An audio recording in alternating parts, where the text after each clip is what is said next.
Hi, Anthony. Let's go ahead and talk about your week one drawing. So we'll start with your self-portrait here. There's something a bit Matisse or Picasso-like here, and I mean that as a compliment. I don't want you to think that I'm putting you down or anything. About your kind of the quality of your lines. That these kind of really light, almost contour lines where you're kind of continuing. It doesn't look like you're lifting the pencil much. So that's a really cool stylistic feature that I want you to kind of keep and push in different parts of your drawing. But I also want us to start thinking about gaining a sense of realism in our work as well, which I think you'd probably like to learn as too. And that way we can kind of go between those two, kind of this stylistic approach and then a more realistic approach as well. So really start thinking about light and shadow and proportion. And we're going to be learning a lot of different techniques throughout the course that's going to help us with that. But I think it's going to be really interesting to see. I think it's week 6 or 7 that we do our self-portraits again, and I think it's going to be cool to see what comes of it from there.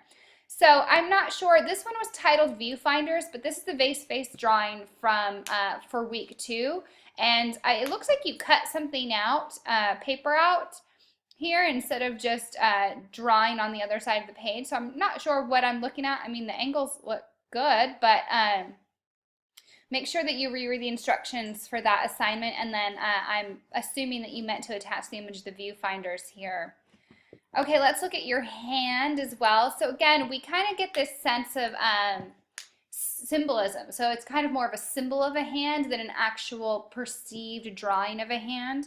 I want you to again start to think about a sense of proportion, how shapes break down into smaller pieces.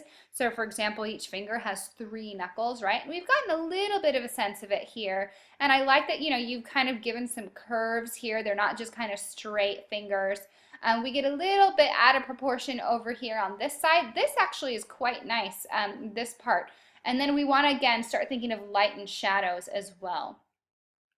Nice job here on the line drawing, just kind of a fun little one to get us thinking again about stylistic approaches to drawing.